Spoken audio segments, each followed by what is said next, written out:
St. Monica's Church was put together by many of the very early settlers in this area, long before the country was ever surveyed. And they got together and they needed a community facility, and so that a number of them got together and decided to build a log church. The train had come into Lacombe, had been coming into Lacombe for a couple of years by that time. They got some of the sawn lumber to construct it, and that was the fall of '94. And 1895, people got together. They had accumulated a bunch of logs. Logs were laid out and built up, and then it was chinked. The wind used to blow through quite easily, so it wasn't long before they put siding on, and then lath and plaster on the inside to close it in. This building is about 24 by 40, so it's had a lot of modifications over the years. An application was made to the government at the time, and this St. Monica's, or this facility, was allotted 40 acres, and over the years a lot of that was sold back into the town, and now it's down to where it may be just over an acre. It was built by people of the community, and there weren't very many people in this community at that time, as a place to have meetings for community functions. And it was, for a couple of years, it had absolutely no affiliations, but about 2 years after the development, it became known as St. Monica's, as an Anglican establishment. So you were married when? 1956. 56. And you were baptized here when? Yes, well, I was in this little christening gown, 1934. I was born in Muir, in my grandma's house. Very family orientated. We all went to Sunday school. I actually taught Sunday school here. And like I said, my grandpa was a lay reader. We had very good ministers. And we had Reverend Austin. He was great also. I asked him to come and marry us, but he would move to Rocky Mountain House, and I got married in the winter and he wouldn't come. And my children were all baptized here in this little church. Oh, that, right. We did Christmas pageants. Kathy was the Virgin Mary one time. And my little son, he went running up there. Everybody, because everybody knew everybody, they just laughed and said, let him stay there. So he stayed up by the manger.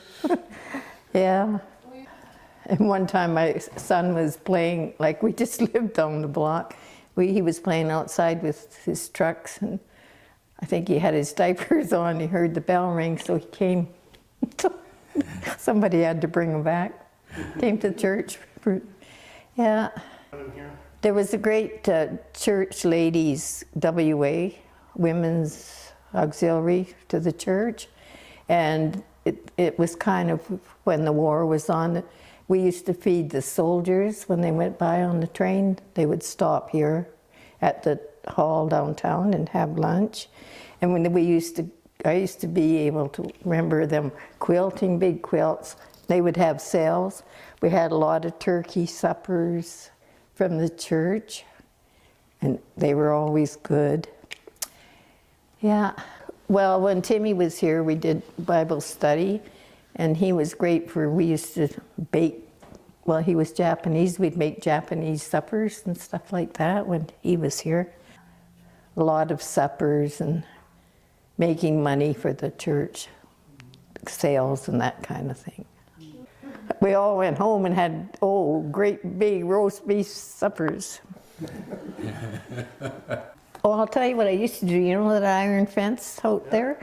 There used to be a path down there, and I always walked along the path banging on that fence. See, I guess you know this, the minister had 3 churches. He had Alex, Muir, and Bashaw. Yeah. Yeah, and they had to go from like start, one would be here and one would be evening, and I can't, it just looks the same. They've done such a beautiful job. There's a graveyard here. In 1895, they started to be used as a graveyard. After the town of Mere took over, a bylaw was passed forbidding the burial of remains within the town limits, and so that created a situation where they had to go out on the highway close to where Lamerton used to be and create a new graveyard. This was remained as a church for a number of years with many different pastors.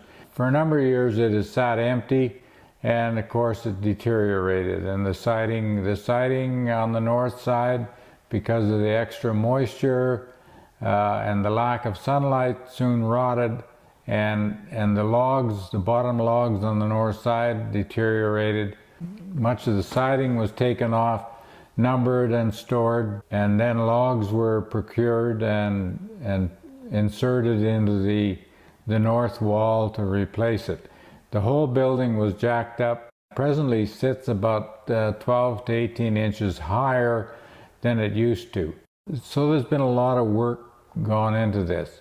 On the inside, it was covered with lath and plaster, and of course, back in those days, they insulated with asbestos, and that created a bunch of problems when we had to get that removed, which is a very expensive process.